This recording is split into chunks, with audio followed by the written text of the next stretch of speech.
What is going on, everyone? What is going on? Welcome to the No Life Digital Podcast. Guess what, everyone?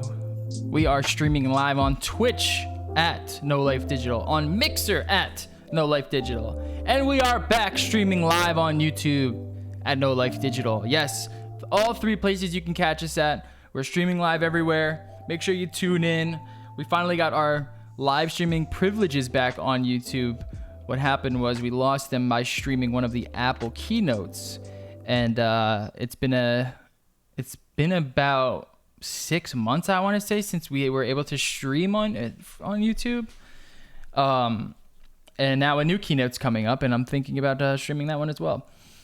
But yes, we are coming at you live. Make sure you hit up our website that you can see right over here at nolife.digital. No.com. It's nolife.digital. You can catch all of our podcasts, all of our reviews, all of our articles. Everything goes up on the website, our Instagram, our Twitter. Everything's up over there. So if you ever wanted to just figure out any of the content that we've released recently, just head over there and you will be updated.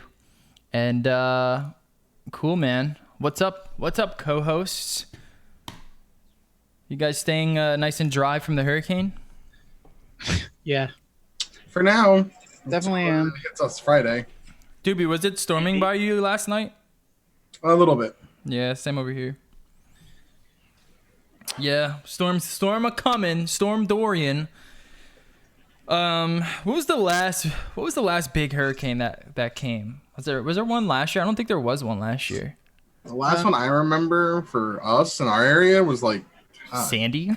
Sandy, yeah, I think Sandy was like the last one that like affected us. And even where I was staying at the time, like a couple towns over got hit really hard. We got just some rain. We didn't really get much. Sandy was in 2012. That's how long ago it was. You know what's crazy about Sandy? So Sandy happened after the Depression, right? So it was the 2008 financial recession. My dad was running his company at the time, and he just started it in like late 2007, early 2008. So it really affected him. It fucked his company over. But then, I mean, and we were going through a rough time those like next few years after that recession. But all of a sudden Hurricane Sandy hits, and my dad's in construction, and it kind of just like lifted his business back up and was able to like take us out of this pretty bad hole that we were in. So in like one way we were like, fuck man, everything's all fucked up. But on the other end, we were like, but we can fix it and we can get paid to fix it. So it was a pretty interesting time. But that was like the only real big one I remember hitting New Jersey. But I remember Hurricane Floyd, I want to say. Was that another big one? I don't really remember. Yeah, 1999, Hurricane Floyd. Yeah. That was another big one. I was to say, you guys up there though, you're probably not getting them too often. No. By the time you get there, it's mostly just rain for the most part. We'll get like one a year, maybe one every 2 years. They're never too bad. They usually like fizzle out to tropical storms.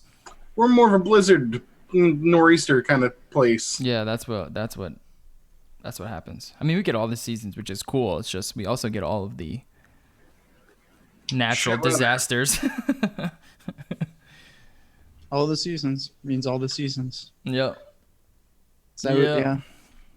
Used to that too from like eastern Midwest. I don't know. Yep. What's up, Twitch? What's up, Mixer? Hey, let me know if you guys can see this. I'm using Restream, and hopefully it's saying what's up to all of you guys. This Restream chat thing is pretty cool. It allows you to restream to 3 different places at once, and also congregates your entire chat into one little chat thing. And let me know if you guys saw that, if you're still watching. All right. I want to talk about a game I've been playing, Control, which is a game by Remedy Entertainment.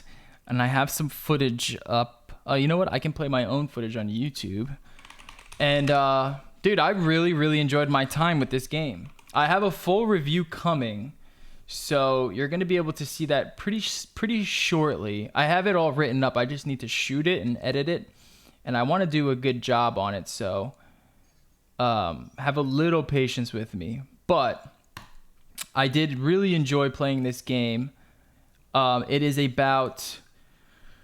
How do I explain this game? Doobie said it's kind of like a bootleg Fear, which I'm not too opposed to. It kind of feels like that. From my view as an outsider, it looks like it has the kind of like some of the gameplay and stuff that I remember from Dead Space. Okay. The aesthetics and theme, and like that floatiness.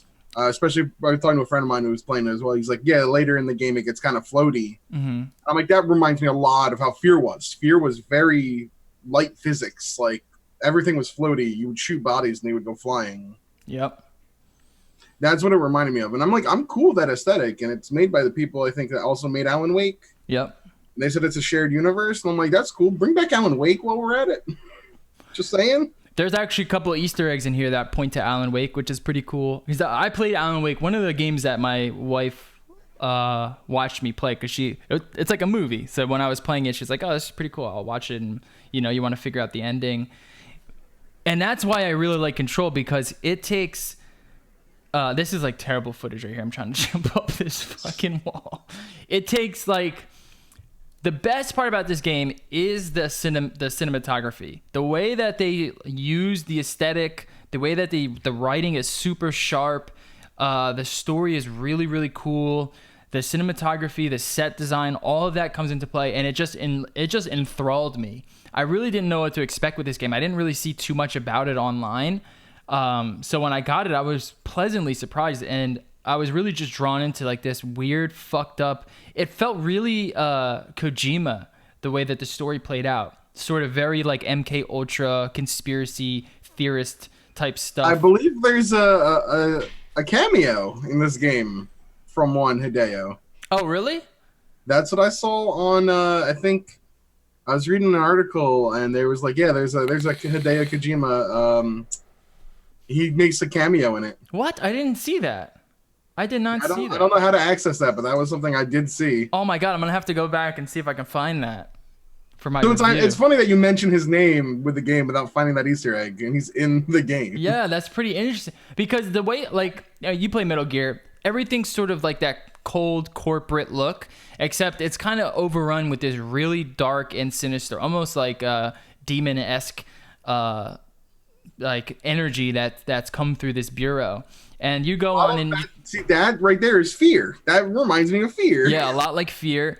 And the way that like the story is super convoluted and has to deal with like futurism and deals with like cyberkinetics and stuff like that. Very sort of like Kojima, where the story doesn't quite make sense until maybe, you're 45-50% of the way through, and then you start to finally pick up pieces to go and finish it.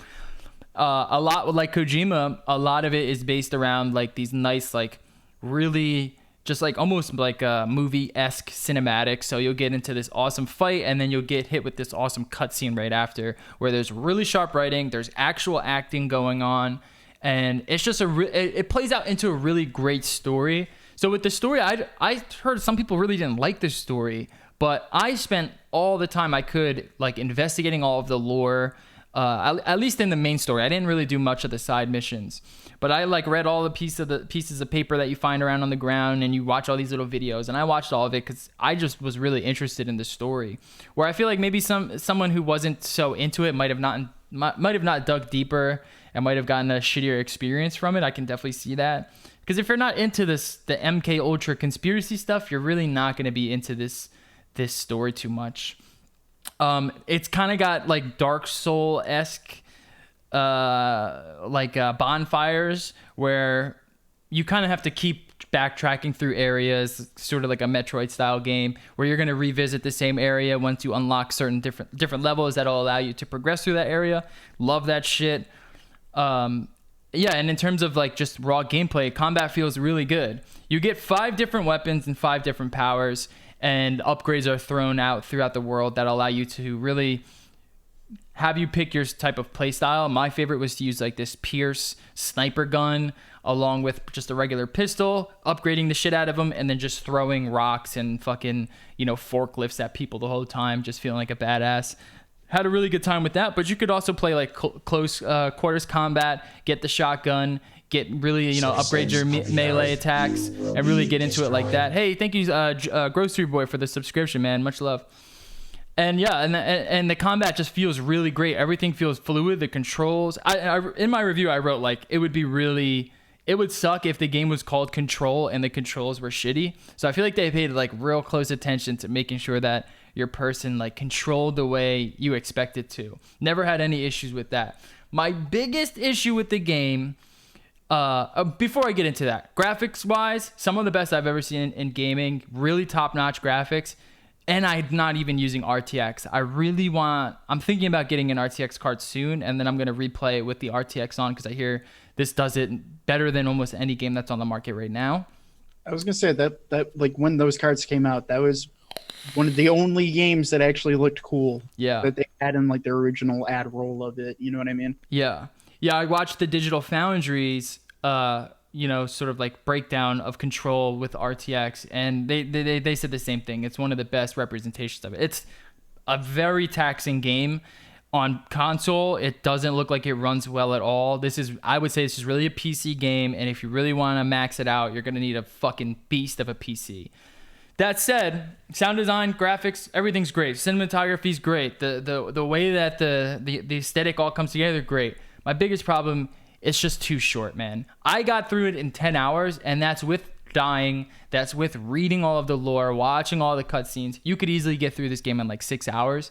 And the side missions are like, go find this guy and go kill him. Go kill 10 of these enemies. They're not like Witcher 3 where you're going to, dive into these really expansive side missions. That's really upsetting because I really enjoyed my time with it. I want to know more about this. You get there's a whole thing with your brother Dylan. I want to know more about Dylan. You really don't close that chapter. There's a weird false ending that you go through in the game. That's actually really cool. But I thought I was going to get like another like 6 to 7 hours after that words. You get about another 45 minutes and then your game's over. And then there's really not much else to do in the game. You're powered up so much so where you're overpowered pretty much around like 75% of the game. I felt like it really wasn't a challenge. You're just so overpowered that everything is just super easy, and you're just like, okay, it's 10 hours. I've pretty much seen all that I need to see. It's an excellent 10 hours, and I've been talking about do games need to be 100, 200, 300 hours long to enjoy them? This is the case where I felt like it was too fucking short. I feel like I'll say the game, you can get through the game with all the lore and still get the best experience possible in 8 hours. If you don't die, you can get through it in about 8 hours. I feel like that's a little too short. I feel like it's just a little too short. I wanted more out of it. And it sucks. It sucks because when you talk about like, do you recommend this game? Replayability is pretty high on my list. I like to spend some time with the game, and I want to get through the story. I want the story to be awesome, which this was, but I also kind of want to mess around a little bit and play around with the physics, and you kind of just aren't really, there's really no reason to. Once you beat the story mode, you're kind of done with it.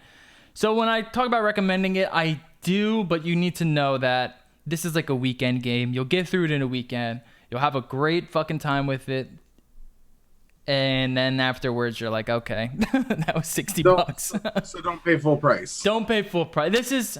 But that's the thing too, because I've seen it for 40 already. Oh, okay, $40, fucking get it. And people were mad because they're like, I'm pretty mad. For $60. Why is it 40 already? Actually, I might have gotten it for 40. I got it on the Epic Game Store. I might have paid 40. I don't really remember. $40 for sure. I'll $60.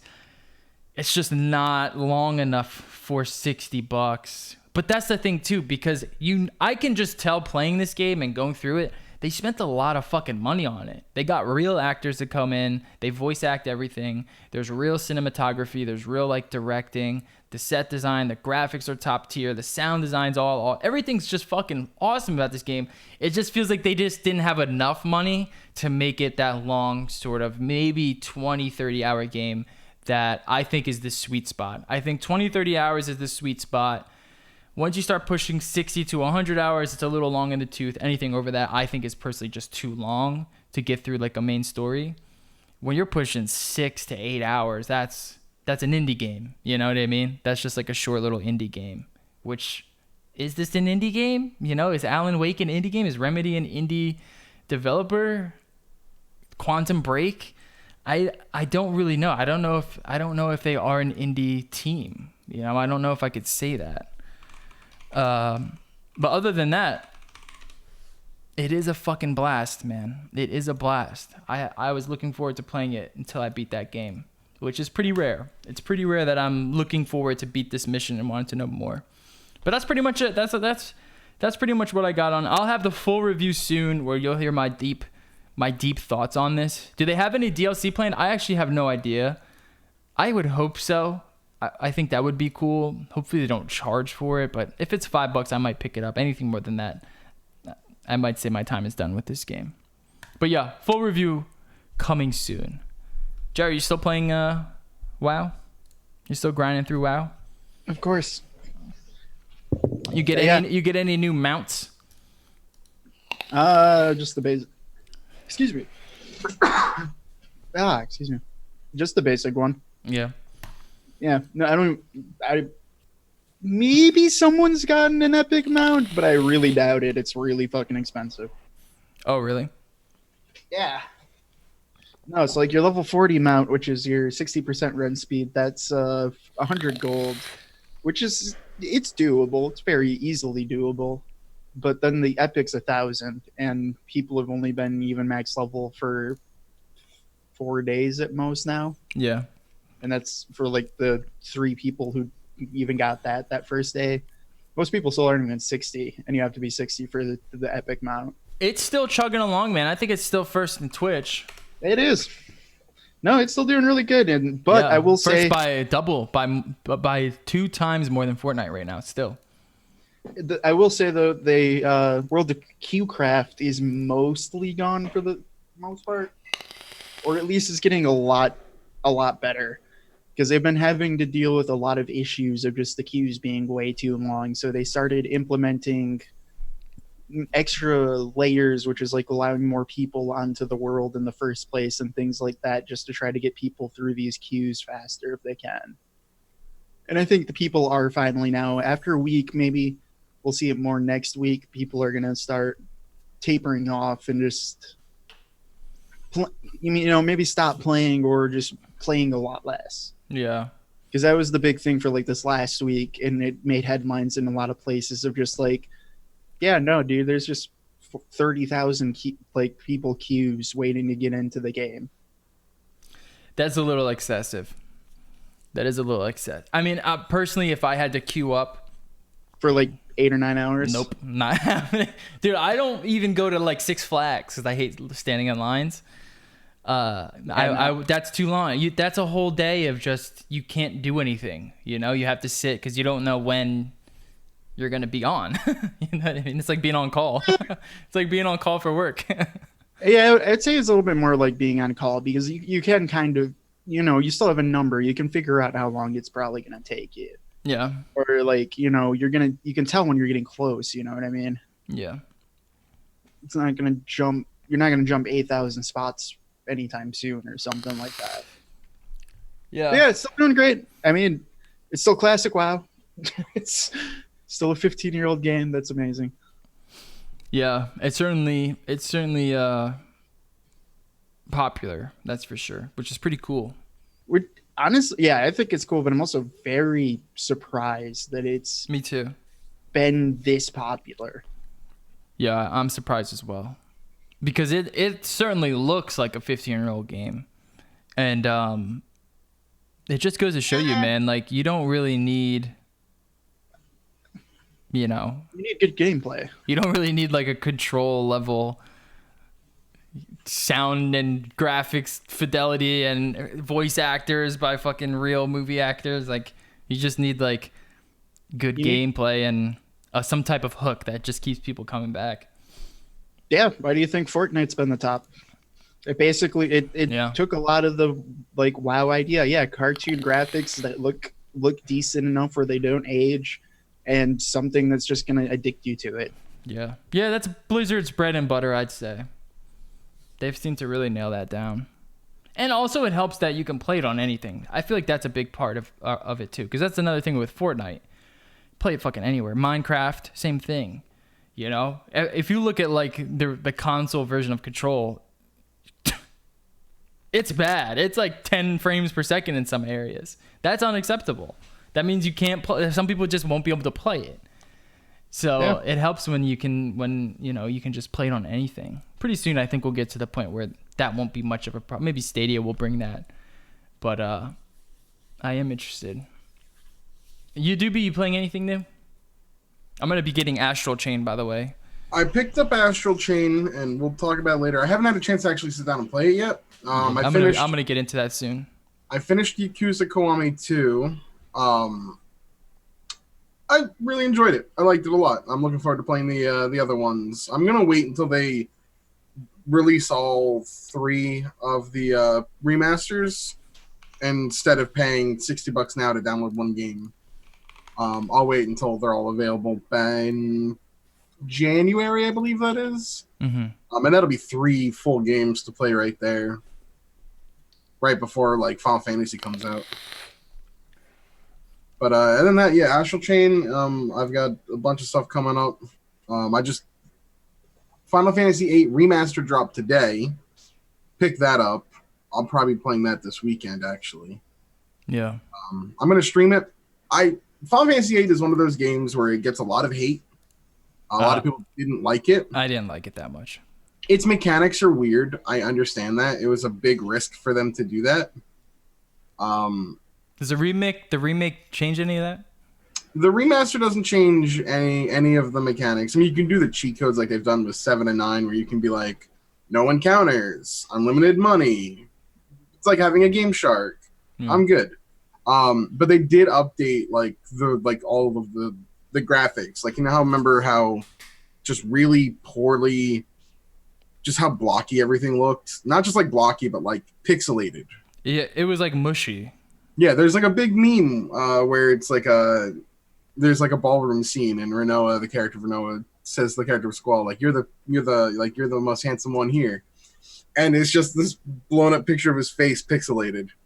So Square Enix actually tweeted out a picture of that scene from the new one where it looks good. Like everything is there because it's remastered. It's just a really fun thing for Square Enix to recognize that old meme. Yeah. Yeah, so I mean, I'm looking forward to playing it. I have a very sentimental attachment to that game. One of my good friends, I have her copy of it on PS1. I have her name on it. She passed away, so it's just a game that has a really strong sentimental value to me. Are you still gonna play like that old version? Do you think you'll enjoy that old version more? Probably not. Just because the remaster has like the better looking graphics, just like the updated models will just look better. They already look better. And they did, in fact, keep the PlayStation 1 soundtrack. So a big problem with the PC port of Final Fantasy VIII was they destroyed the music was just straight garbage. And it's one of the best soundtracks that Nobuo Uematsu ever made. Like, he composed that soundtrack. It's one of my favorites. It has probably the best minigame in a Final Fantasy series, which is Triple Triad, the card game. And yeah, they're using the PlayStation, or the original PlayStation audio, which is a big selling point for me. And then they're remastering everything these days. Oh yeah, God, just wait until tomorrow's Nintendo Direct, and we'll see how many more ports and remasters we get. What is it? All right. Well, speaking of which, let's get into news. What is do you have that up here at all? Nintendo Direct, I yeah. have the direct there. We don't know anything. We know a few things. Oh, I was gonna ask you, is there like a big game that they're talking about or So something? they're saying that they're going to focus. They're going to talk about in the 2019 releases. They're going to talk about Pokemon Sword and Shield, Luigi's Mansion, and here's the quick misconceptions to get rid of. Every time they say we're talking about X year titles, they always talk about the next year as well. The problem with this year is really the next 3 releases they have are Link's Awakening, Luigi's Mansion 3, and Pokemon. That's kind of it for the rest of the year. So they're going to definitely talk about 2020. It's a 40-minute presentation, or roughly 40 minutes. These things they say roughly 40, but it might be 39 or 38. But still, that's longer than their E3 presentation was. Yeah. They're gonna touch Smash. We know that. We know that they're gonna talk about a new character and probably the release date for Banjo-Kazooie. I don't know how much more about Pokemon they can talk about because I feel like we've already gotten a ton of information from the Pokemon company I on it. know, just release it already. Luigi's Mansion, maybe a few things they can touch on, maybe multiplayer, a few other maybe game modes or something. Other than that, I really don't know. They just had an indie showcase a couple weeks ago, so there's not really going to be a big focus on indie games. I have a feeling they're going to spend at least 10 minutes on Animal Crossing. That's a big 2020 release for them. That could be. I feel like that's going to be a big spotlight. I think you'll get a few the typical shadow drops. Hey, look, this comes out now. My bold prediction for a shadow drop, if I were to make one, I think Overwatch. I could easily see them going tomorrow, going, "Hey, Overwatch is coming. Download now." Mm-hmm. I could see that being a thing. I could. It's a bold prediction. I'm not saying it now. You've been pretty good with your predictions, I will say, dude. You have. I'm just thinking that from Blizzard's standpoint. I don't think Blizzard's ever really done that either, though. Blizzard's always been that type of company to make a Blizzard announcement. Now, since it's not a new game, I could see that be more likely. Support, yeah.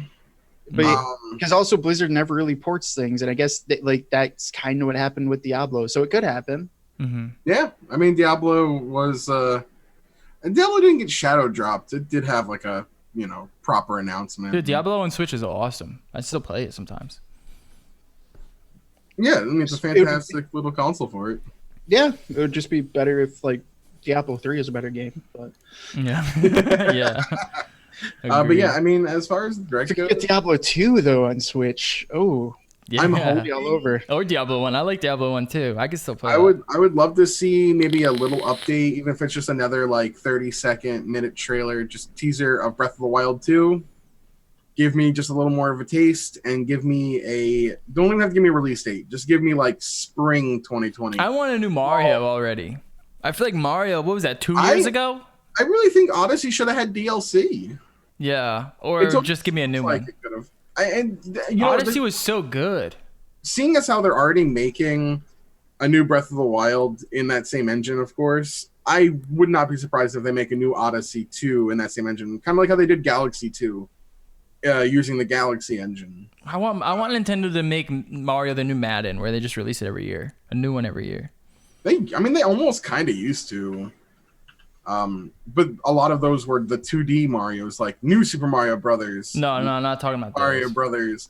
No, you want a brand new 3D Mario. Yeah, I want a Galaxy and a fucking Odyssey and I'm hoping maybe a Mario Maker DLC stuff, the new game mode to come out tomorrow. Maybe in I don't even know what they could do, because Super Mario Brothers 2 is just such a different style alone that I don't know if you can make levels.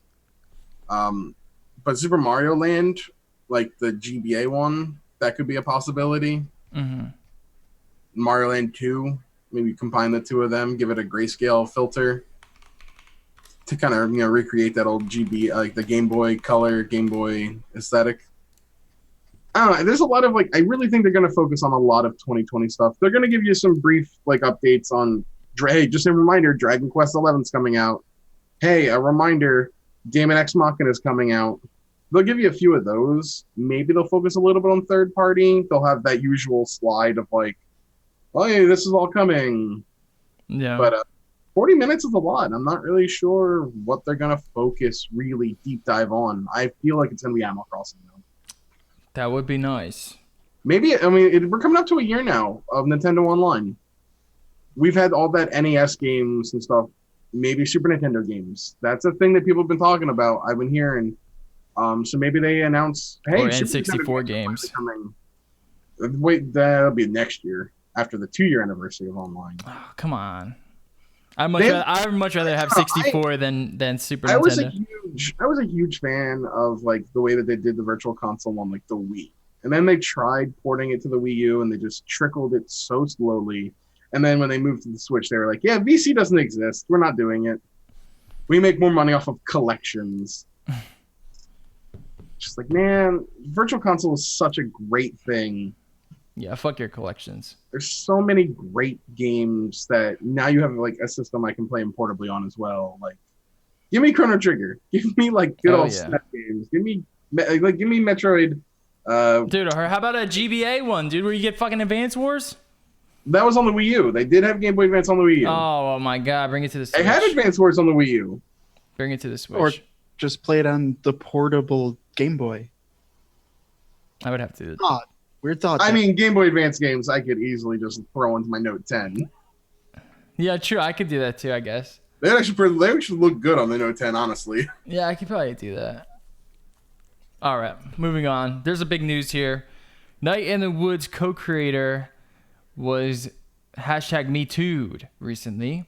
So there was a post up on the I've never played Night in the Woods. I heard it's pretty good though. It's a cool little indie game.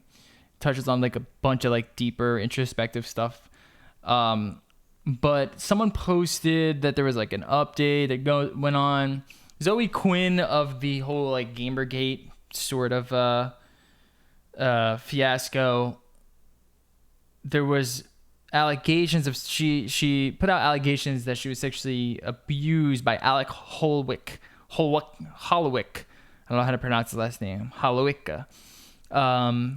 And unfortunately, a few others came out, and there was a bunch of. It seemed as if there was a bunch of statements from people who knew him and that were close to him and that were surrounded by him that these allegations were unfortunately true. They seem to have been corroborated, and they seem to be substantial. So this stuff went out, and it was pretty big. And what was unfortunate about this, as I'm sure you could expect, the gaming community was very, very toxic at this moment, where they were going after everyone. Any one of these allegations, or what's the word? The allegers, basically saying like, you know, you're full of shit. You're trying to ruin this man's career. Stop lying. This and that. That has nothing to do with anything. It's just a side note that this was really starting to bubble up and brew into this really kind of toxic situation. And unfortunately, the team over at Night in the Woods, which is, I don't know what the developer is, but this was actually over on the Kickstarter. They seem to have they cut ties with him. They said, we're done. This is it. This is it for him. Hopefully he does well. It's a pretty long post, and you can kind of go in and read it if you'd like, but it doesn't really make much sense now, because we find out later, I would say maybe a day or so later, the co-creator Alec Holwick has killed himself, committed suicide. And this really sent shockwaves throughout, at least like gaming Twitter and in the gaming industry. It was kind of everywhere. And then this also really bubbled up a lot of that sort of toxicity and just multiplied it, where people were really just attacking a lot of these people, Zoe Quinn being one of them. And, you know, it was a pretty fucked up situation. And one of the things that happened was his sister went out and she wrote on the Twitter like, hey, Alec unfortunately took his life. And he also said that he wishes Zoe the best, and, you know, wants to say like, basically like, look, this wasn't her fault. I didn't do this because of her. The whole game's about depression. It's about depression, anxiety, and stuff like that. So it's stuff that he dealt with, him and the other creators have dealt with, and they wanted to, you know, kind of dig deeper in this game with it. And then you kind of get the co-creator of this game committing suicide, and it's just really, really unfortunate. And I don't know, pretty crazy, a pretty crazy story, because you got to remember too, Zoe Quinn also created a game called Depression Quest. This is just like a whole just sort of whirlwind of just depression and suicide in this story, and you add that level of toxicity from the gaming community, and it just makes things even worse. It just kind of accelerates all of that.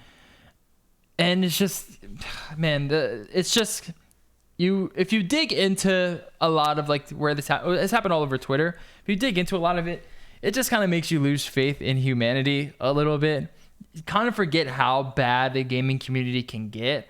It can get fucking bad, especially when something like this happens, where you have Zoe Quinn, someone who was I guess you could call her a figurehead of like the Gamergate movement, already one of the most controversial figures in gaming. She puts out an an allegation of sexual abuse against another creator. He then takes his life.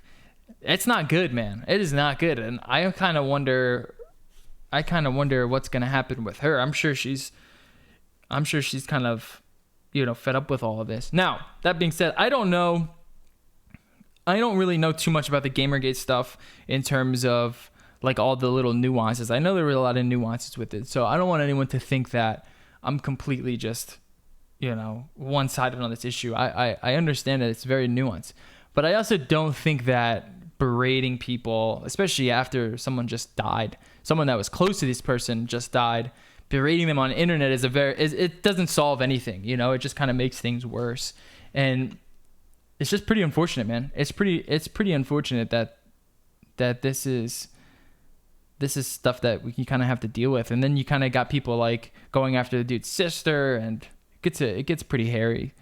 So anytime you think that the gaming community can't get any worse in its toxicity, this is pretty bad. If you're a gamer and you're engaging in this sort of debate in this manner where you're being extremely sort of toxic, just remember, man, you're really just not making gaming look good. It just makes it look really, really bad. If you don't believe any of her allegations or whatever, that's fine. That's whatever your prerogative is. But displaying that toxicity online is, it's unnecessary. You don't have to do that. You do not have to do it. It has nothing to do with anyone other than these two people involved. The story was corroborated. There were a lot of people that said, yeah, he had issues with this stuff before. He was abused. And this is a pretty crazy story. I will say that this whole situation did make me want to check out this game, because I've heard good things about it before. Have you guys heard about this game at all? Yeah. I haven't ever played it, but I like it. It has a very interesting and kind of cool art style. Yeah, and I heard it's pretty cool. I heard it's actually a pretty cool game, and I like games that kind of, these indie games specifically that dig into these kind of topics. I feel like you can't really get away with it with like these big AAA titles, but when you have like a little indie game, you can get through it in a few hours, and you can touch upon like, I played a game that dealt with cancer, and I thought that was a really great experience, and stuff like depression and anxiety is pretty cool too. So then I saw this, I'm like, man, this guy must have definitely had some demons. So usually when people have some demons in their closet, they make some pretty good shit. You know what I mean? Yeah. They usually make some good art. So now I kind of want to check it out. It's kind of a shame that I check it out now that he's, passed on. But that's the world of art, I guess. It kind of makes you take notice of that stuff. Or you can have a little bit of your faith in humanity restored because by playing World of Warcraft, where people are somehow making lines still. Yeah, it does restore my faith in humanity. A little bit. All right, this is another pretty crazy story. Randy Pitchford, he's back in the news. Gearbox CEO courtroom drama accuses him of being in contempt of court. The courtroom battle between Gearbox's former legal counsel, Wade Callender, and Borderlands developer Gearbox has taken another intense turn. Callender filed a motion earlier this week in the Dallas County District Court for contempt. He accuses Gearbox of discovery abuse and failing to produce ordered documents into evidence. Callender has requested the court sanction both Gearbox and Pitchford for these actions. In the motion itself, Calendar lists over 20 accusations and proof that Gearbox and its representatives have either lied in depositions, lied about documents, or have continued to refuse to produce court-ordered documents. Calendar believes he can prove that GBX and their lawyers continue to violate this court's order and hide documents, reads one of the opening statements of this motion. Assuming this to be true, imagine what the quantum is of court-ordered production that GBX and their lawyers are still hiding that Calendar does not even know about. Yeah, they're kind of going after him from contempt. They're saying he's lying in depositions. He's lying in he's basically lying, which is pretty interesting because I was reading another case going on with someone who is kind of dealing with the same thing, and fucking sucks for Gearbox, man. It kind of sucks for Gearbox.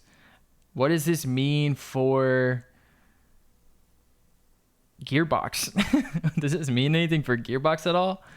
You know, especially they're going to be releasing a game. The game is already pretty controversial with its whole Epic Store release, and now you kind of have this issue going on. Not so good. I mean, I'm definitely still going to buy it. Borderlands is great. All right, moving on.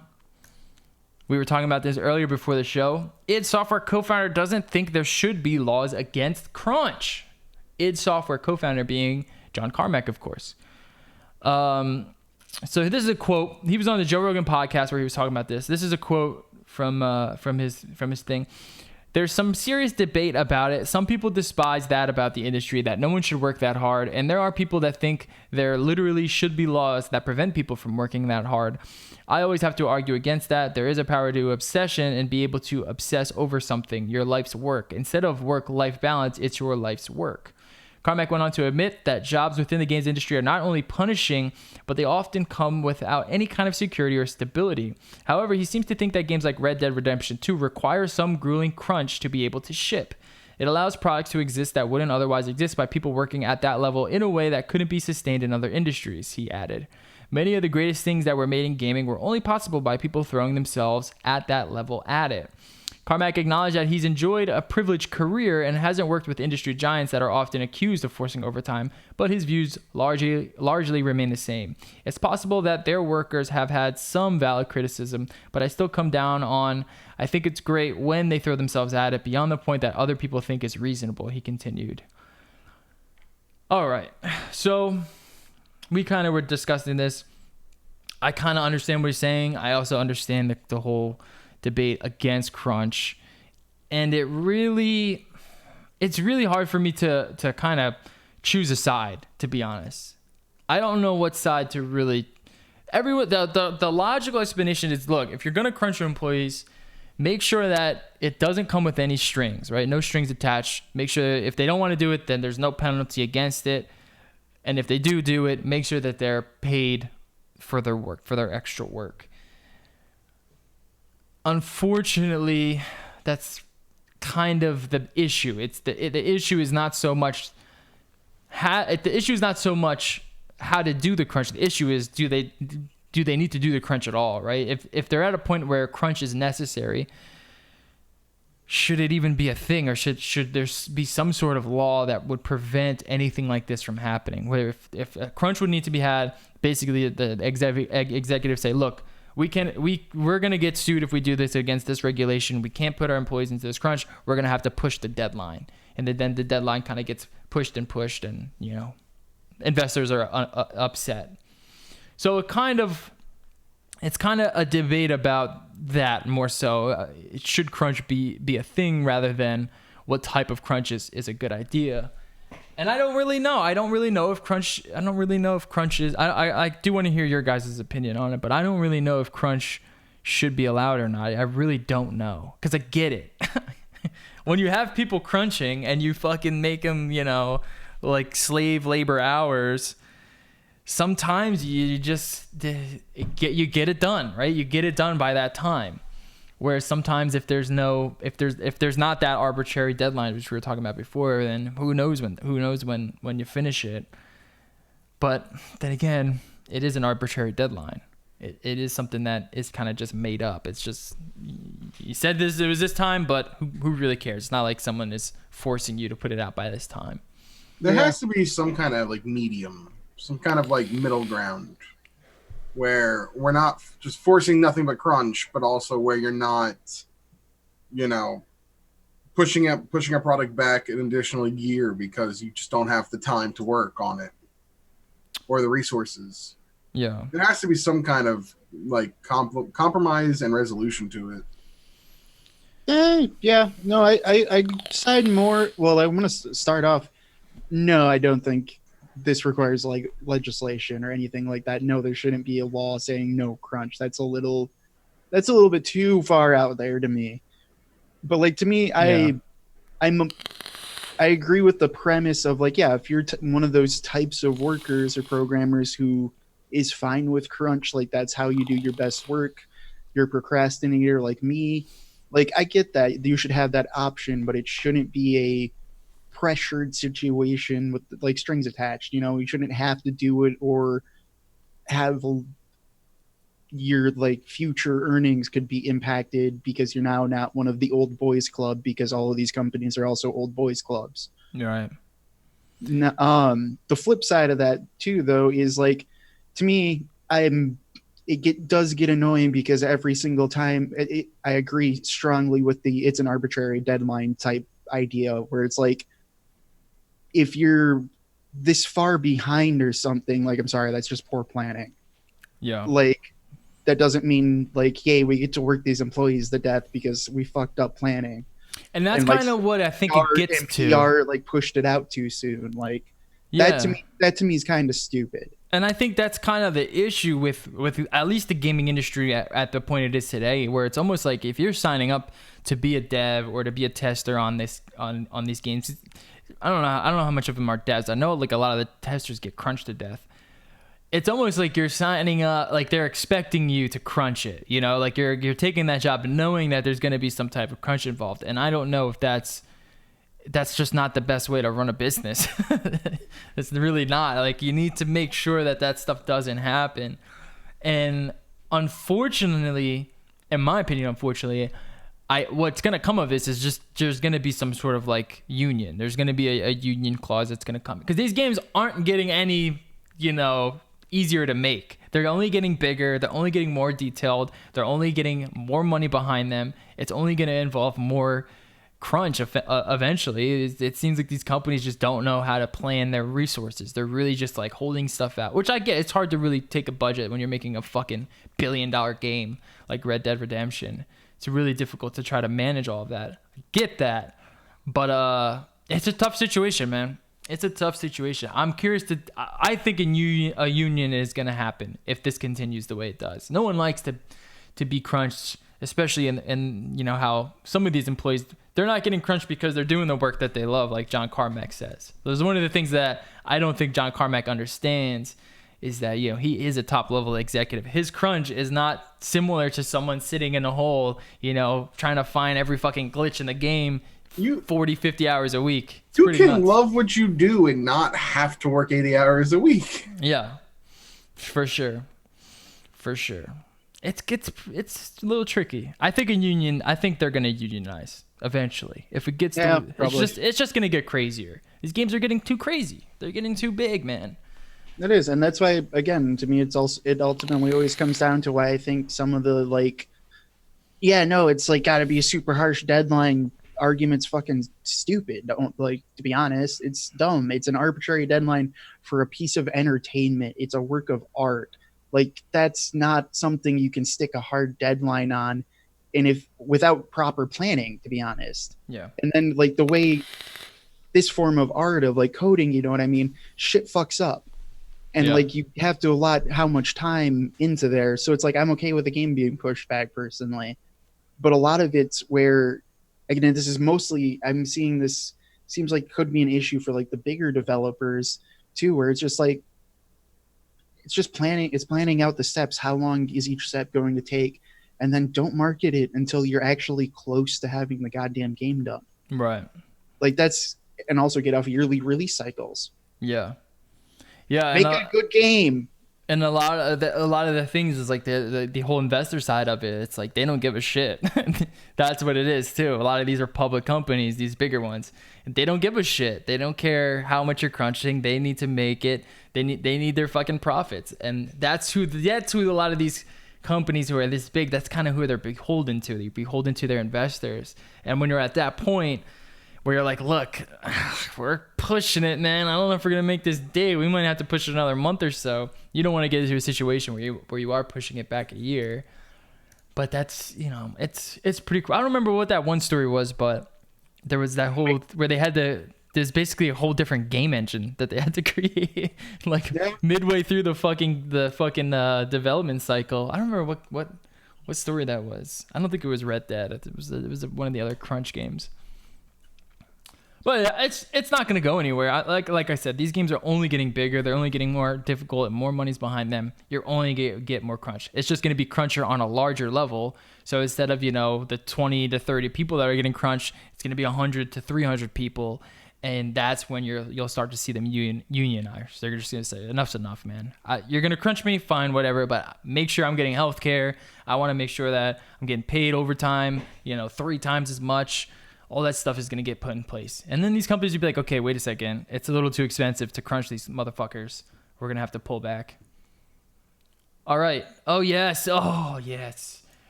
Cyberpunk, baby. We got the deep dive. Did you guys watch it at all?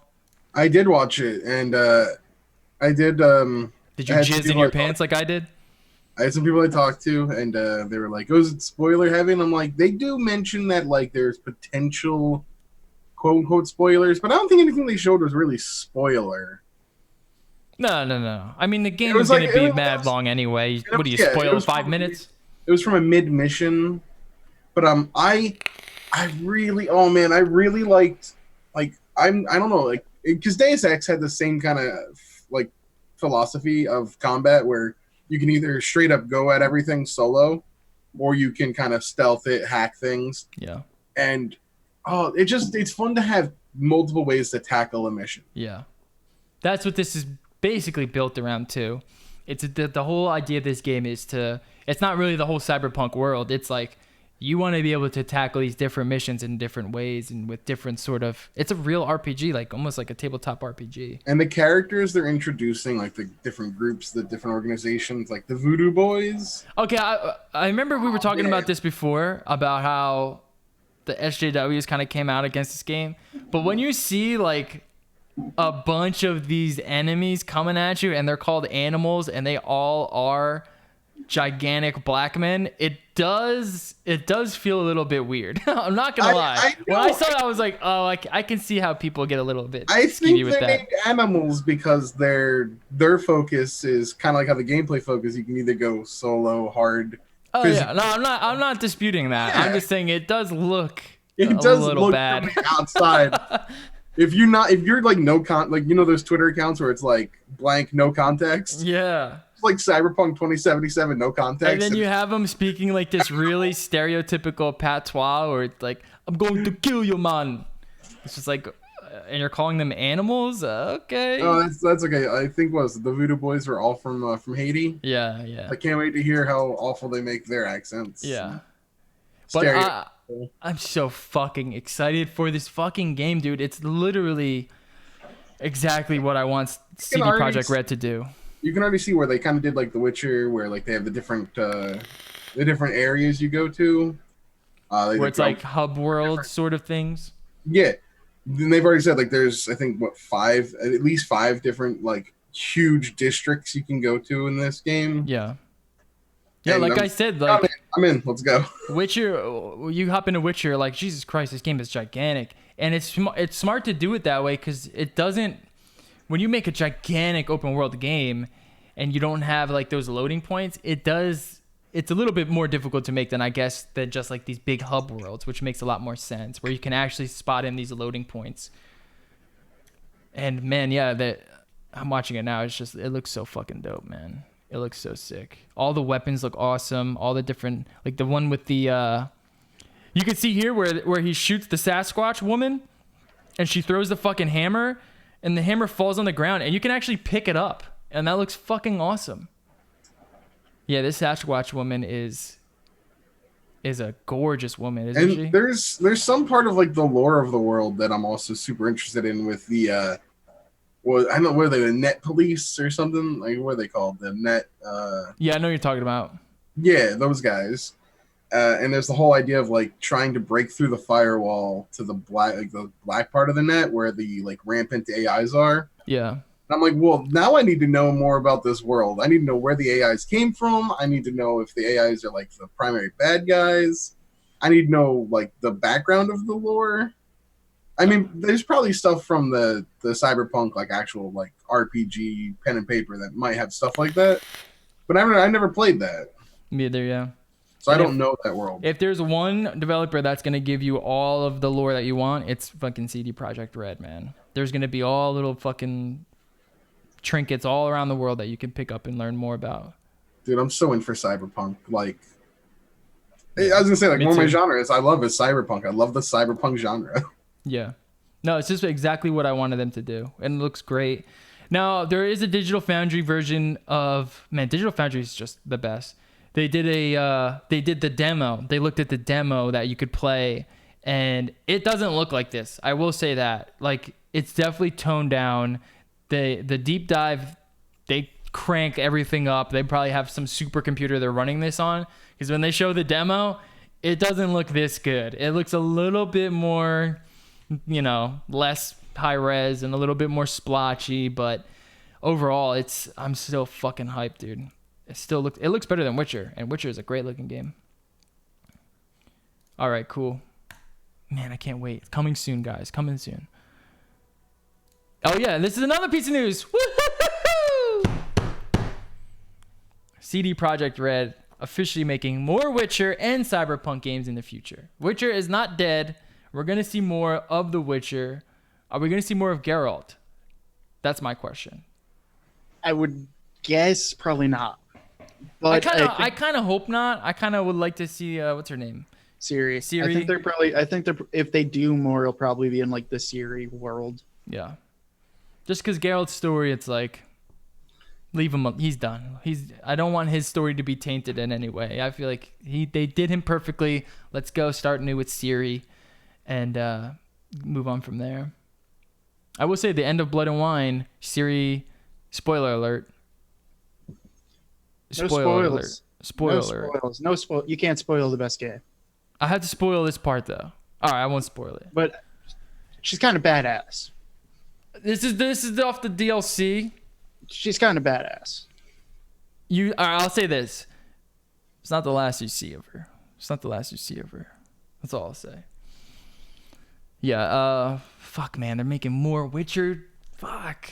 What if they use a Cyberpunk engine on Witcher, dude? Oh my god, I'm gonna jizz again.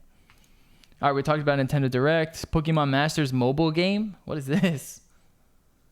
I didn't know this is a thing. It's the masters of the Pokemons. Is this a Pokemon mobile game? Dude, I don't know.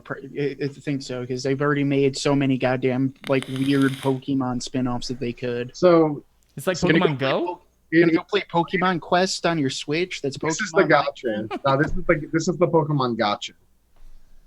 But instead of Pokemon, you're actually recruiting the trainers of the Pokemon, and they all come from the pretty much like the whole series, where like you start off with like Misty and Brock, because of course you do.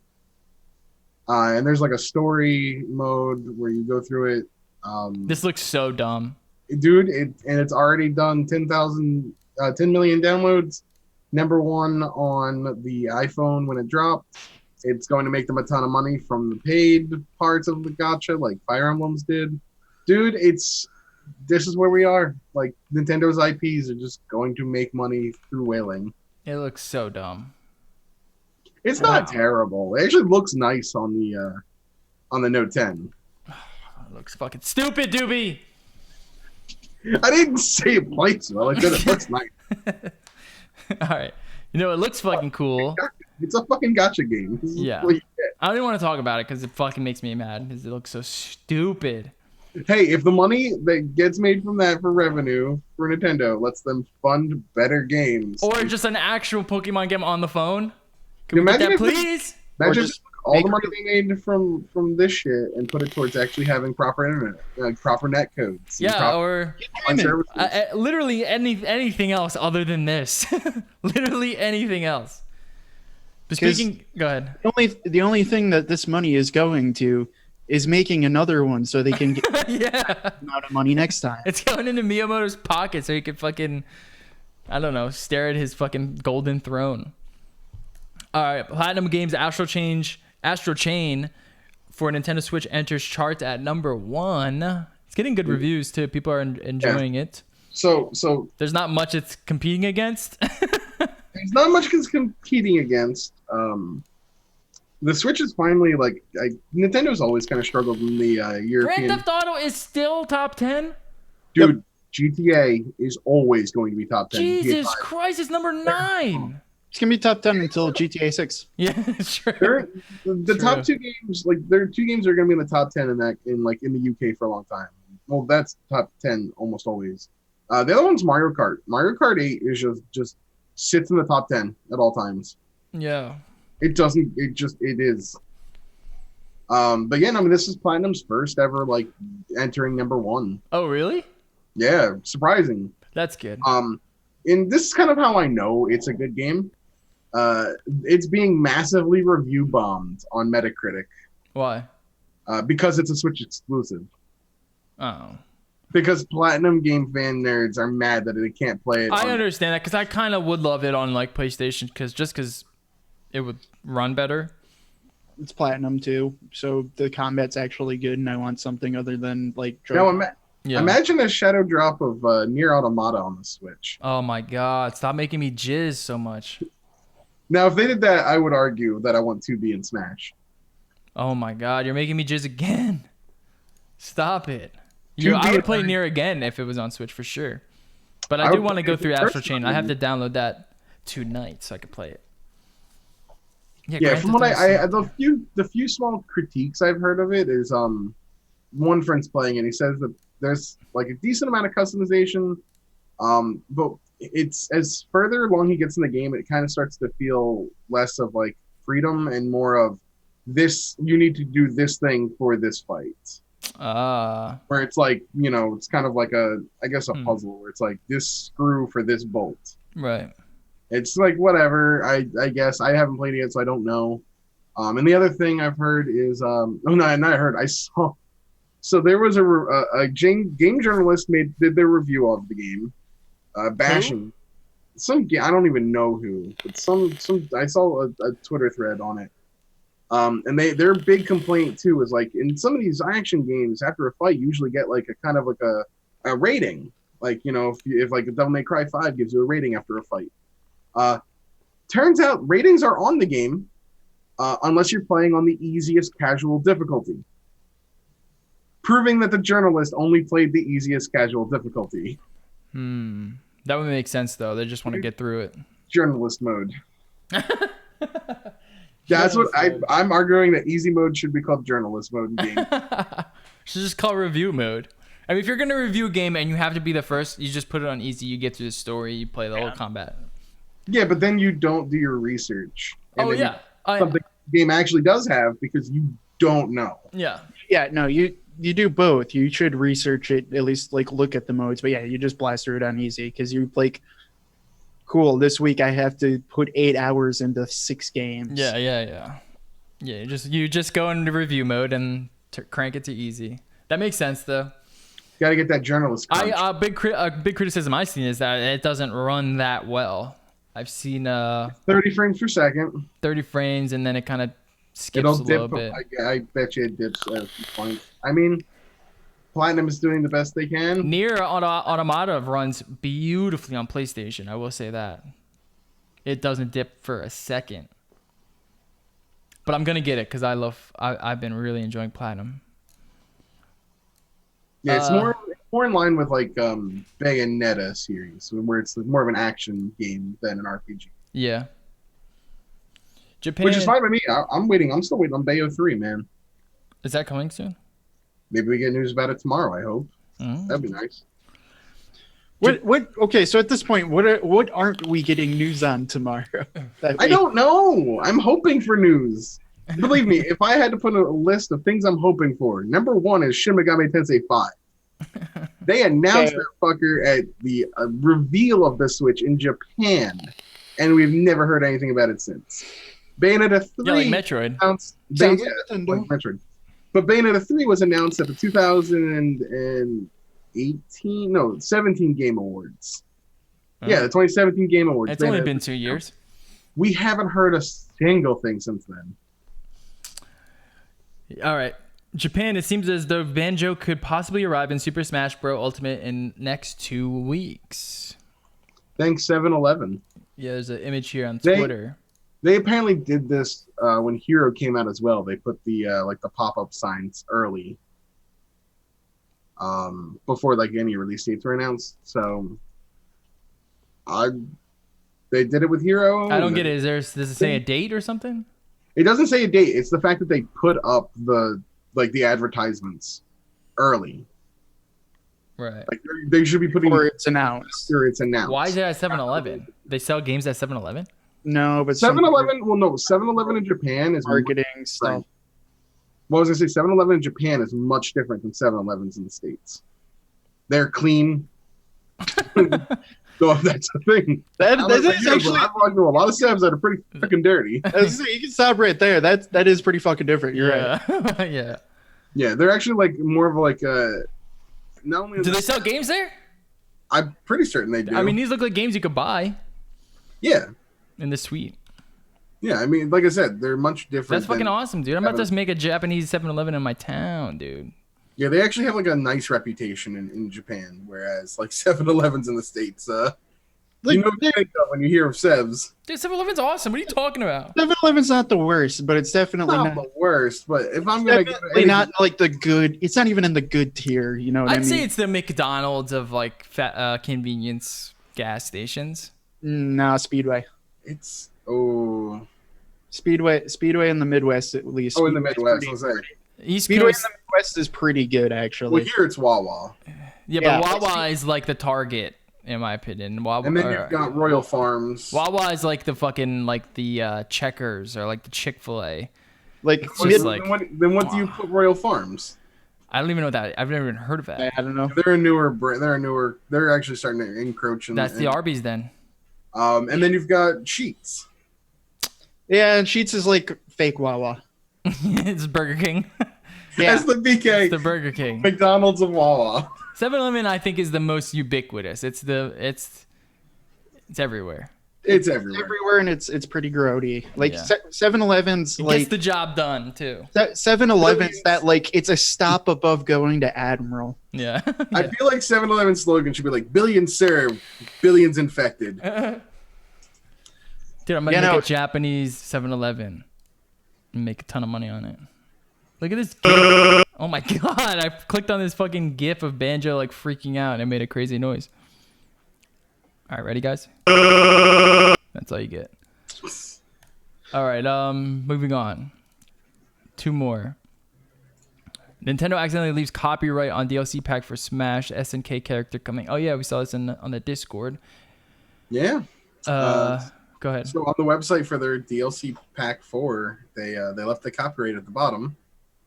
And some people are trying to debunk it, saying, "Oh, they removed it, so maybe it was in line with the update for SNK Heroines," which makes no sense.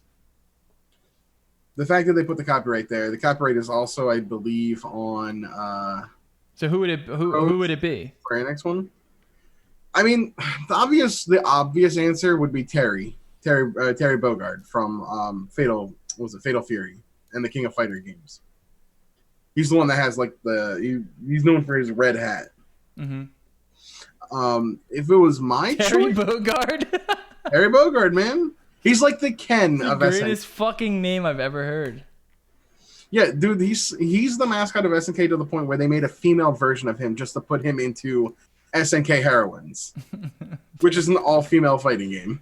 Terry Bogard, and he's a blonde. He's got like a MAGA hat on. Yeah, he's SNK's version of Ken. I like this. So I on one hand, like that makes sense from a perspective of popularity and like recognizable characters, But at the same time, what's going to differentiate him from Ken and Ryu as a fighter, as a actual fighting game character in Smash? His name's fucking Harry Bogart. That's enough. He's just an Echo character. But that's the thing is, why are you gonna? Who's gonna pay? Actually, you know what? Never mind. They'll pay. Yeah, I've already paid for it. I have to. It's already done. I got that pass. It's just gonna come in. I mean, I would like to see Theo or Marco from Metal Slug. You remember the Metal Slug games? Yeah. I think those would be cool. I think that would be a much more interesting character. What about Waluigi? Hell no. I think Waluigi's a dumb meme. I mean, I think you're a dumb man. He's pretty good in Mario Tennis. I don't see why he wouldn't be good at fighting. I am a dumb meme. All right, Apex Legend releases new mode, Armed and Dangerous. Wraith. I've been playing this again recently. I don't know what this new mode is though. I wanted to play solo. They took fucking solo out. They did take solo out. I did play some solos. I actually had a solo win, which I'm never gonna. I peaked. It's over for me. So this is a limited time thing. You remember after the whole fuck up with the last event with the money. So they're offering still to pay for things, but a lot of them are $5. Granted, you still have to spend $10 to get $5 worth of currency. You gotta buy. What does that even mean?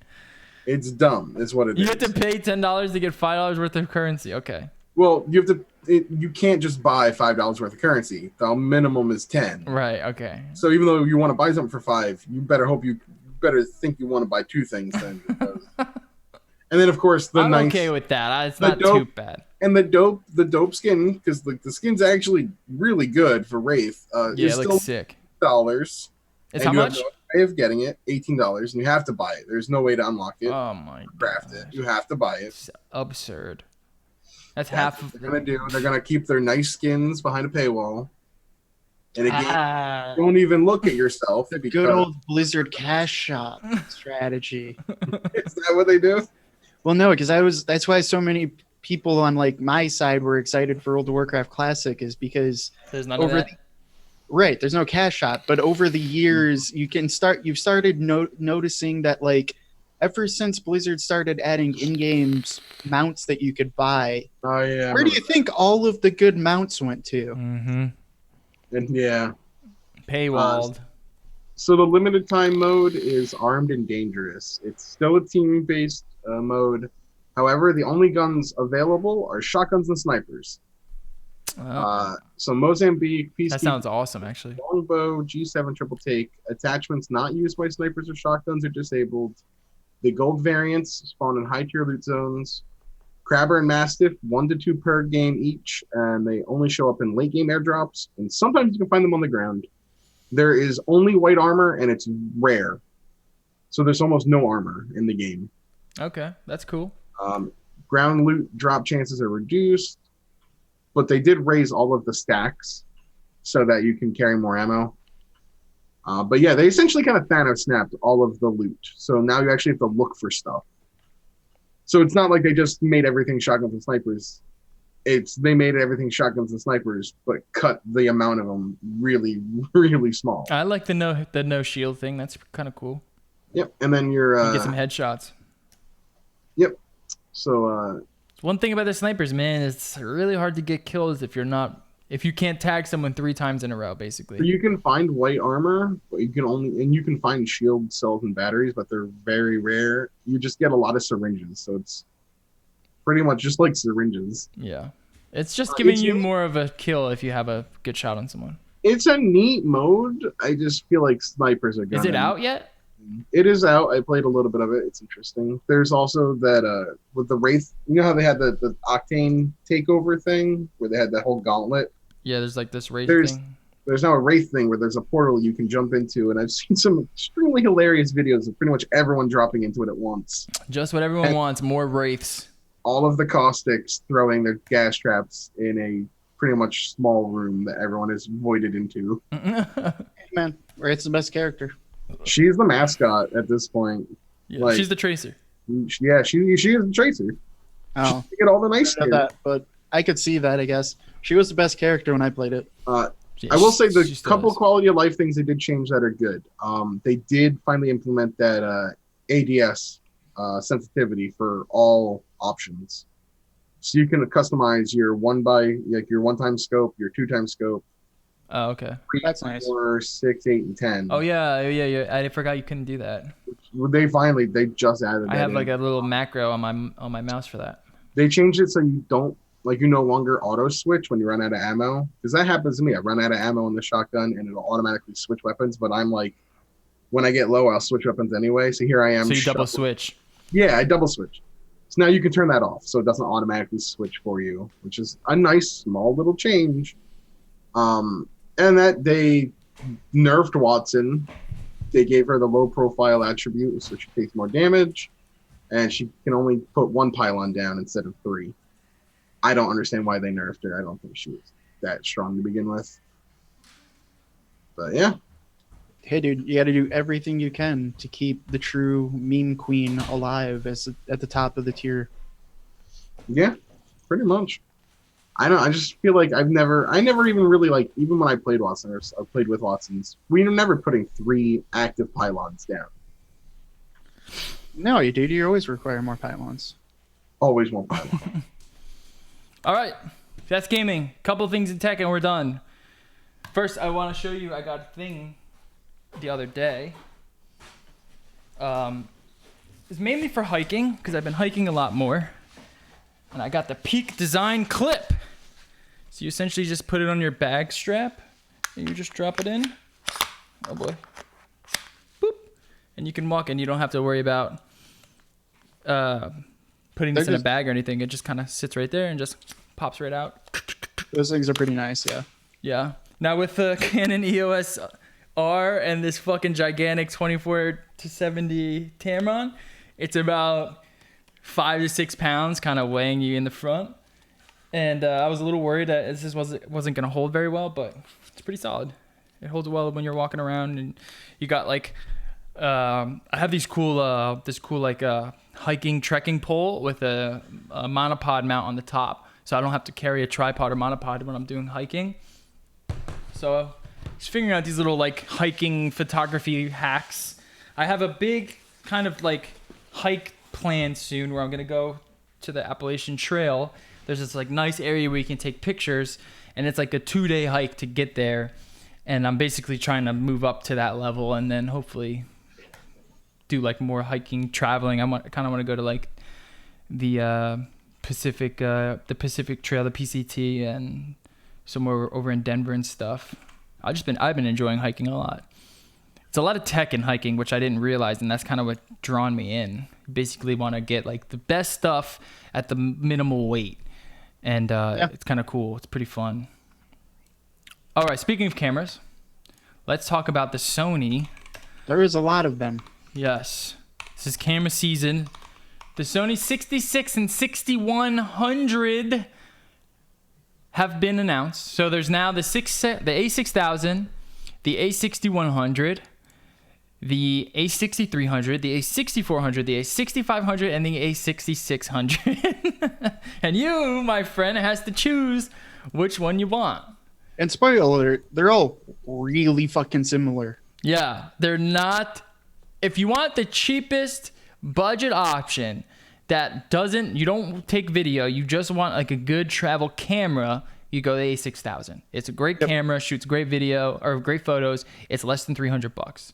And video, it's still good enough especially for that price range. Yeah, you get 1080p if you want to do vlogs or something. That's the biggest difference out of all of those. But basically with these two new, the 61 and the 66, they just updated the last of the old line basically. Right. So you have the A6300, which came out in 2016. This has 4K with log. It's got no flip screen. It's got the older, smaller batteries. It takes great photo. It does take 4K, and it's a good one. So it's basically the A6000 with 4K and log versions, but you kind of get the same 24 megapixel sensor on it. The best camera to shoot log on. Yes. Now you have You have the A6500. Go ahead. People, if you go and buy that camera, never fucking shoot log on it. No. It's gonna look so bad. Just use the regular picture mode. You could shoot log on it if you Any other PPAs? have a lot of light. It's not too bad. It's not terrible. If you need to match it with another Sony, it's not terrible. Now there's that was the A6300. Now there's the A6400, which was released in January, just a few, well, I guess fucking 6 months ago. I guess now. And I got to give Sony props here. Good job getting everyone to go buy the A6400. They were actually good to release the 6600, which is actually the vlogging camera. Yeah. So the Good job. this A6400 was released as the perfect vlogging camera because it had the flip screen. It's the first Sony A6000 camera with the flip screen, but it doesn't have IBIS. And that's pretty much it. It just doesn't have IBIS, really. There's no image stabilization, and that's pretty much it. Oh, and I don't think there's a headphone jack on that one as well. Those are the two big things. So still a great camera, a little pricier, but still a good camera for video and photo. Then there's a 6500, which was released in 2016, which is an older the top line of the older version. This does have IBIS, does shoot 4K, it does everything. It has the older battery, and it doesn't have a flip screen, right? So you can't do any sort of vlogging with it. If you wanted the best of the older versions of the A6000, this was the one. So then they updated basically the 6400 and they updated the 6300, or they updated the 6000 and then they updated the 6400. So now you have the 6100, which No, they updated the 6500 and the 6000. Yes, that's what I mean. They updated 6500 and this A6000. So now the A6100 has 4K. it has everything. It has a flip screen. It has a brand new battery, which is an excellent Z battery. They last forever. It has 4K.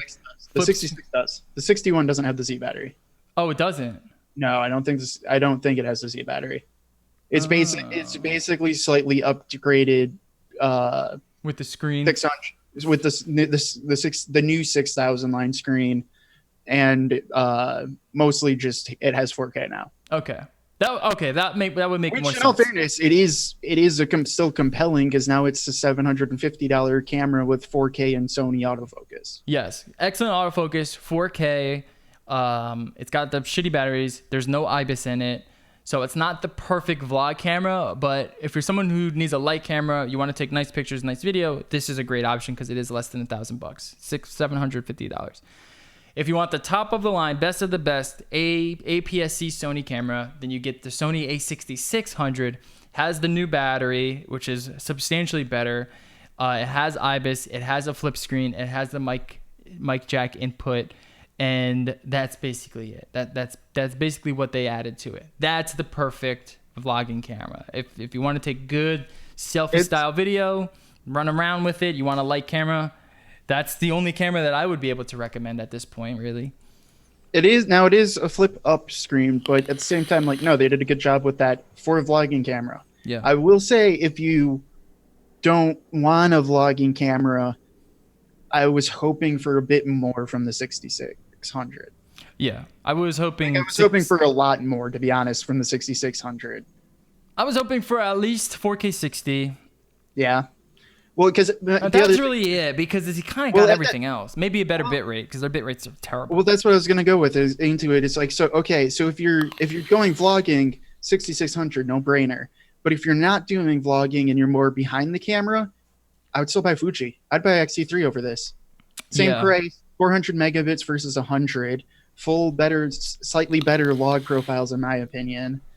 Then you also have you do have 60 at 4K 60. You have, I think you even have more modes in 1080 even. If you're doing behind the camera work, I was hoping for Sony to push it a little bit more, because they did do everything right for a vlogging camera. So if you want a vlogging camera, this is king. But I was hoping yeah, come on, just bump it up to 200, at least add a little bit, try to go for 4K 60. it's possible in APS-C really easily now, apparently. Like, just, They don't want to make it bigger. That's the biggest problem with this camera. I think it's just too small. They can't really cool it enough, really. It just, I'm assuming it gets too hot. Or they just haven't updated any sort of like, they need to update their shit. Their codecs are starting to look dated. I use my EOS R at the 1080, looks almost as good as Sony's 4K. You know, they have to update this stuff. This is a very, very old codec that they're using, and it's been the same since fucking 2016 or 2014 when the first when the first sort of like Sony 4K started to come into play, because that was when the A7S II was around, and that was like the 4K camera to get.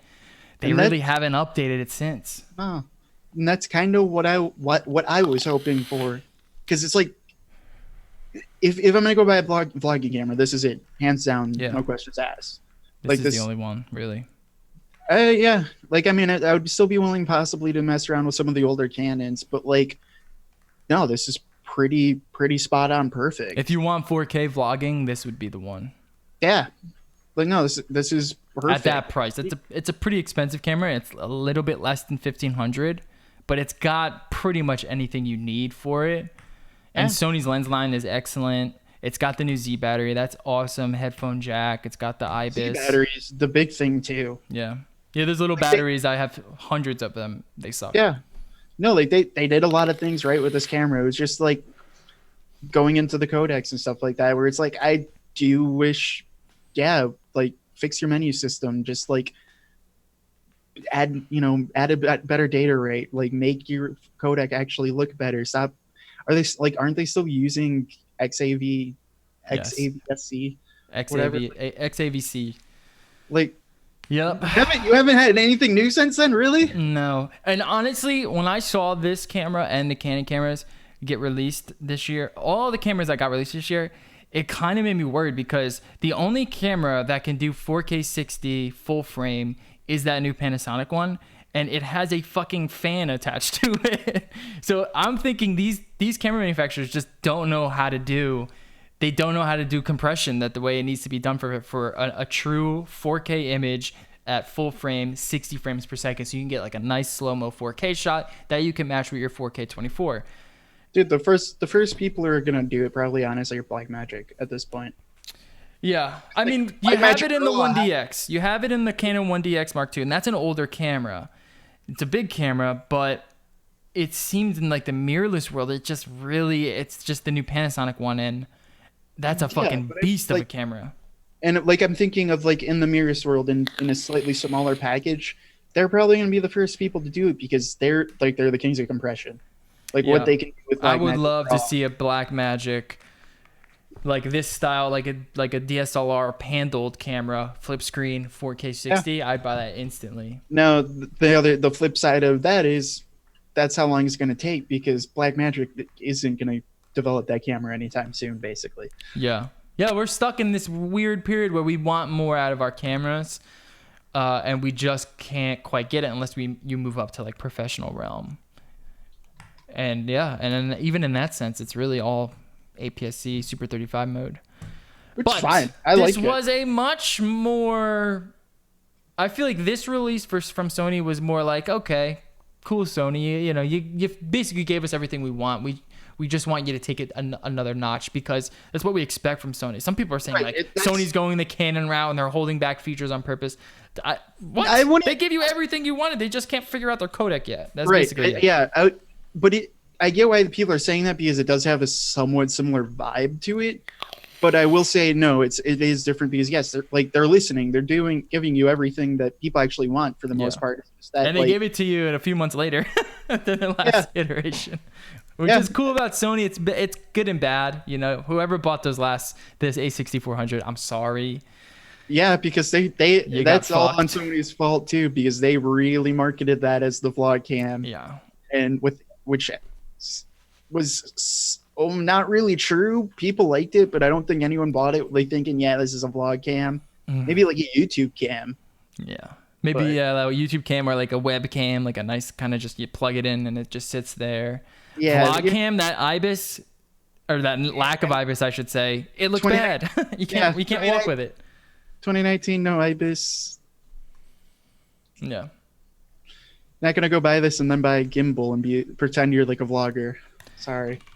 And then Canon on their side released 2 new cameras that were very, very, we were all very, very excited about. Everyone was excited for these cameras. They were the last of their, well, the 90D was the last of its sort of kind.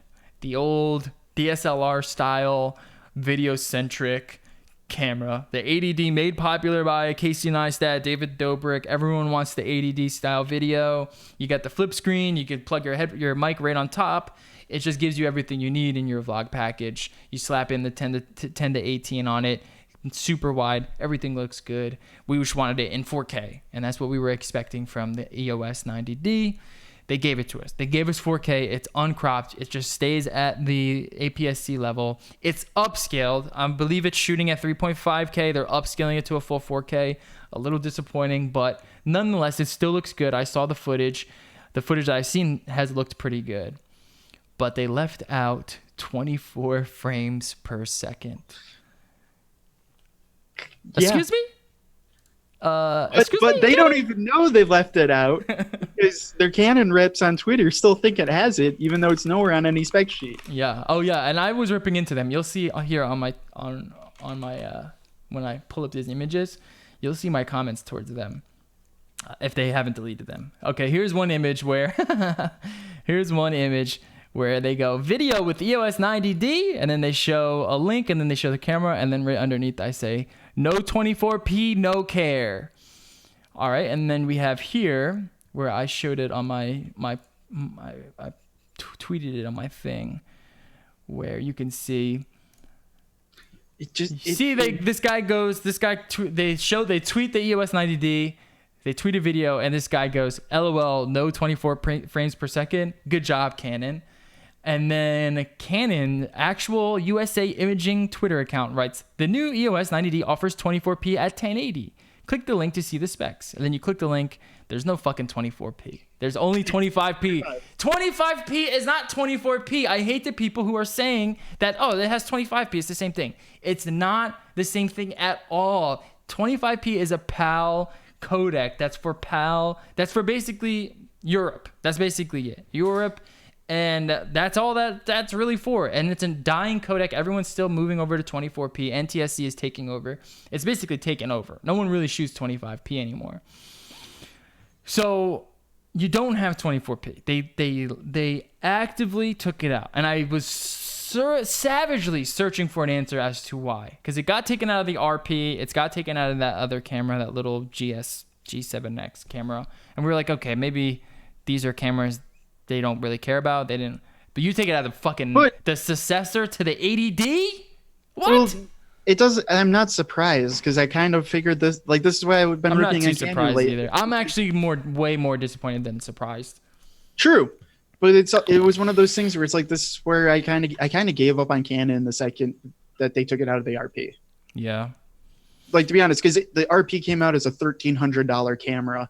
That's full frame, and you just took it out for no reason, and it's just like, okay, if you're gonna take it out of that, like you don't give a shit. Yeah, it's gone. It's just gone from now on. Well, in the RP, it is 24 frames per second in 4K. That's it. You don't get 24 and 30, and then they took it out of 1080, so it makes even less sense in the RP. But at least there was one codec with 24p there. In this, there's no 24p. There's 25p, but that's not 20 fucking 4p. And I was searching around. I was savagely looking for an answer for this. I needed some sort of explanation because the ones that people were saying was basically like, I spoke to a Canon rep. They said they're saving 24p for their more cinema and higher end cameras. I don't believe that. I don't know why they're holding 24p back. But then I looked online and I said, you know what? Canon is a Japanese company. Let me go look at all these Japanese channels on YouTube. Guess what they all fucking shoot at? 30 frames per second. All these Japanese vloggers shoot at 30 frames per second. So when you're a Japanese company dedicated to a Japanese market, that sounds like a better answer to me than saving it for the higher end range. Maybe some of that's going on, but It doesn't though. I think they're like, we can give 30 and that's fine for everyone that we care about, I guess. And then if you want to shoot 24p, then you're going to have to switch it to PAL mode and shoot in a janky fucking 25p, which is not 24p for the last. But that I do agree with that. Like that can be their main market. That's but it's the only thing that I could think of. A rational explanation. Still doesn't, and it's still not a rational explanation when you've offered it for like fucking 10 years now. Yeah. That you're now just like, we don't care anymore. Yeah. Like, no, it's people buy that camera in the US because of 24p. Yeah. And I'm sorry, there's a lot more people in the US than Japan who were buying that camera, probably, to be honest. Yeah, like I said, it's the Probably a bigger successor market. to the 80D, man. This was supposed to be Canon's like, look, this is your vlog camera. Fuck the A6600. If this had 24p, this would be the one that I would recommend easily. They're around the same price, and you're gonna get that whole like nice Canon fucking camera system. And well, that's the shitty thing too. And they is fucked it up. That close. It's that close. They fucked it up on purpose. They fucked it up. It's mind-boggling, and no one. I haven't seen much outrage. I haven't seen it. No one should buy this camera. No. No, because I haven't seen a ton of outrage either. But If you want a Canon DSLR that's made in 2019 to shoot photos with, this is a good camera. Because if you need that crop for wildlife, for sports, stuff like that, this is a good camera. If you're thinking that this is a successor to the 80D for video, it doesn't have 24p. I don't know. You're gonna have to shoot in 30 frames per second, which is like, it's whatever if that's what you shoot at. But just, you're not gonna be able to match 25 frames up with your 24 frame footage from anything else. Just know that. It's that, and it's the cinematic feel and look of it that's different. But the other biggest thing to me, where it's like, it's a principle thing, where like even like Right. I do use 30 sometimes, actually kind of often, and then sometimes I use 24 really often. But it's just the idea of like, I'm not gonna spend that goddamn much on a camera and just like, no, I can't shoot in I know. a mode I shoot. The most standard mode in all of videography. I shoot most things in it, but like at least, even if I'm going to only shoot 15% of stuff in it, I'm not going to buy it if the competitor's just like, yeah, go for it. Right. Exactly. Especially if it's a standard. It's a fucking standard. What's crazy as well is that the EOS M6 is an awesome camera. It's basically the A6600 from Sony, but with Canon, so you got all the Canon niceness. At that half comes the with that. fucking price. At half the price. Flip up screen. It's got the screen that it is a flip up screen. Flip up screen. I mean, it's got everything: headphone jack, mic jack, all that good stuff. But they also took 24 frames out of that as well. That would have been the fucking camera that everyone was like, Canon, yes, thank you. We were waiting for something like this for our travels and our vlogs forever. Your mirrorless systems are. I would go buy one if it had a 24. Yeah, it's so small. It looks so nice. But you take 24 frames out and you're basically like, look. I still might buy one even without 24. Because it is that compelling. But it's So just one of those nice. things And then where they it's give like, you this awesome, bruh. like, this little, like, you can buy, like, the separate viewfinder on it. So you don't have to use the viewfinder if you don't want to. If you just use the screen for travel, you want to keep it small. I mean, this is a sick little mirrorless camera system. But then you take 24 frames out, and it's just like, you're making it very difficult for me to recommend it to anyone. You know? I don't get it. I don't understand. The only explanation is the Japanese thing, and the Japanese channels aren't shooting at 24, and they just don't care. And the other one is that they want to stop selling cameras. That's my second rational explanation. And that's why there is an irrational explanation, because like we were saying, like, yeah, for what, 800, 850 for the M6? Yeah. And it is basically, like we said, the 6600. Yeah. It's very similar. It's basically a mirrorless, tiny mirrorless 90D. Yeah, it's fucking phenomenal camera for that price. One more thing though, it does M glass. So I don't know how you feel about M glass. You could then adapt it. Yes, you can. Really easily with Canon. Yeah. And then also you can still get a speed booster option then. Yeah. Like there's tons of options with that. It's a sick little mirrorless system for sure. But then there's no 24, and if there would have been 24, that camera literally could have saved Canon instead of them worrying about smartphone sales. And guess what? They just released an earnings report, and they're like, we're gonna have to be more competitive with our products, and things aren't looking very good. They're basically blaming everyone else. Yeah, no, they're like shedding money, and they're just like, well, this is why. This Yeah. is why, literally Canon. This is why no one wants to buy your fucking. People are still buying Canon. Let's not get it twisted. For photo, they're so True, good. but Sony. But stuff like there's this was like taking over Sony, the space. yeah, Sony, Fuji. They're all coming in and are like, we'll just take your spot if you really don't give a shit. And they make third-party adapters. You want to adapt your Canon glass? Have at it. It's very easy. The mirrorless systems make it very easy to transfer the glass now, where the autofocus works natively. Canon's really fucking up. Now, some people are saying Canon is they're gonna have to release a 24 frame per second firmware update. It's not gonna happen. The Canon RP has been almost a year now, and there's no firmware update for 24p and 1080. You're not gonna get 24 frames out of these cameras. Like I said, it's because they're either only focusing on Japanese market, or they actually just don't want to sell cameras anymore. They want to start selling medical devices. That was the one thing that they said in the earnings report. We're focusing on our medical devices, apparatuses, and there's a lot of money to be made there, I guess. What a shame, Canon. What a shame. Now, what's sick about this is that I started looking into like, okay, could I actually work like 30 frames per second? If I wanted to buy an M6, would I be able to shoot 30 frames per second? Do I like it? I don't want to compromise on that area. It's so standard. You need it. I have the EOS R. I'm fine with 24 on here, but I would love like a little tiny mirrorless backup. That's a Canon camera. That's not a Sony, because Sony's letting me down as well, you know? All right. That's basically it for the show. Good stuff. Make sure you head over to our website, nolife.digital. Make sure you head over to our Twitter at nolifedigital. We have a Facebook page. We have a podcast. You can catch us on iTunes, Stitcher, Google Play Radio, everywhere. And just follow us. Make sure you get all the updates. We'll catch y'all later. Oh, yeah, and catch us over on YouTube at No Life Digital on our YouTube channel. We're streaming live there now, so you can catch us live on that channel. All right, peace.